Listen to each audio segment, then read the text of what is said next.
এখনো আমরা নির্বাচন কিভাবে আসবে, কখন আসতে পারে, এগুলো সম্বন্ধে আমরা এখনো কোনো পরিষ্কার মেসেজ অন্তর্বর্তীকালীন সরকার থেকে পাই।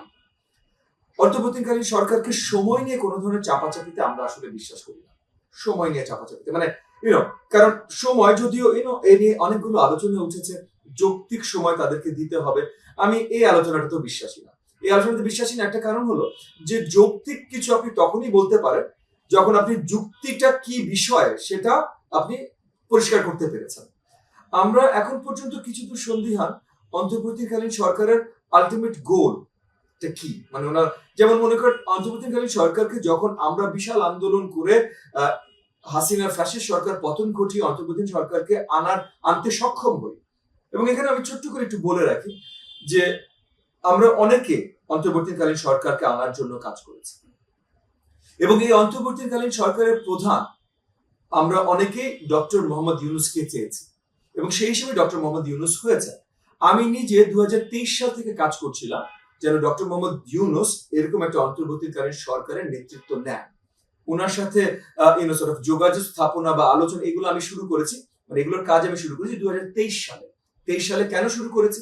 23 সালে শুরু করেছিলাম কারণ আমি একটা আশার জায়গায় দেখতে পেরেছিলাম যে 2023-24 নির্বাচনের সময় যদি আওয়ামী লীগ আমাদের দাবি মেনে না নেয় তাহলে আমরা যত শক্ত আন্দোলনের প্রিপারেশন তখন নিয়েছিলাম, আমরা আশাবাদী ছিলাম যে হয়তো তখনই আমরা আওয়ামী লীগকে ক্ষমতাচ্যুত করতে সক্ষম হব এবং যদি ক্ষমতাচ্যুত করতে সক্ষম হই তাহলে তখন কিন্তু আমাদের একটা অন্তর্বর্তীকালীন সরকার নির্বাচনের জন্য তখনই লাগবে, মানে 2023-এর অক্টোবর নভেম্বর ডিসেম্বরে লাগবে এবং সেটা লাগবে চিন্তা করে তারও 6 মাস আগে থেকে আমি এই আলোচনাগুলোর কাজ শুরু করি এবং তখনও আমার সাথে যদিও শুরুটা আমি করেছিলাম বাট অনেকেই আমার সাথে এটার সাথে সংযুক্ত হয়েছিলেন এবং অনেকেই সহযোগিতাও করেছিলেন এবং করছিলেন।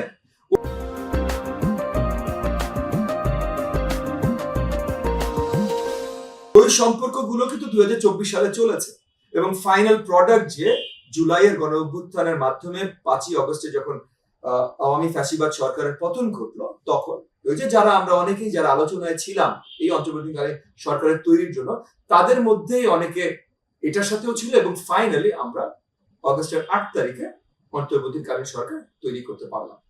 সো আমরা অত্যন্ত আনন্দিত, কিন্তু অন্তর্বর্তীকালীন সরকার এখন পর্যন্ত তাদের গোলগুলো ক্ল্যারিফাই করেনি।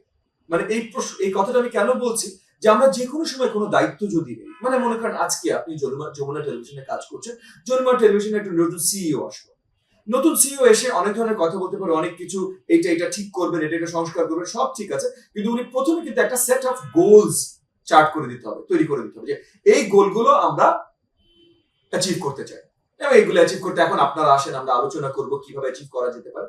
একইভাবে অন্তর্বর্তীকালীন সরকারের থেকে আমার পরিষ্কার একটা আশা, এখন আমি আশাবাদী ওনারা তাড়াতাড়ি এটা করবে যে ওনারা ওনাদের গোলগুলো পরিষ্কারভাবে দেশবাসীকে জানাবে এবং একই সাথে ইম্পর্টেন্ট স্টেক হোল্ডার রাজনৈতিক দলদের জানাবে, কারণ রাজনৈতিক দলদের যখন জানাবে তখনই রাজনৈতিক দলগুলো মানে আমরা সবাই এগিয়ে যেয়ে ওনাদের সহযোগিতা করতে পারবো।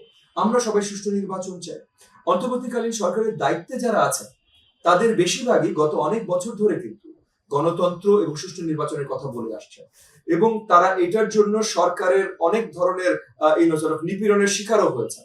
এই যে অন্তর্বর্তীকালীন সরকারের যারা অ্যাডভাইজার আছেন এদের মধ্যে অনেকে সরকারের নিপীড়নের শিকার হয়েছে। সো আমি বিশ্বাস করি যে তারাও তাদের অন্তরাল থেকে গণতন্ত্র এবং সঠিক নির্বাচনের মাধ্যমে গণতন্ত্র চান। এখানে জাস্ট যেটা হচ্ছে যে আমরা ওই যে কিভাবে জিনিসগুলো হবে, অ্যাকচুয়াল গোলটা কি, এইগুলো যদি একটু আলোচনায় চলে আসে তখন আমরা সবাই আবার নতুন সুন্দর একটা অ্যালাইনমেন্টে আসবো যেখানে একে অপরকে সহযোগিতা করে আমরা কাজ করতে পারি।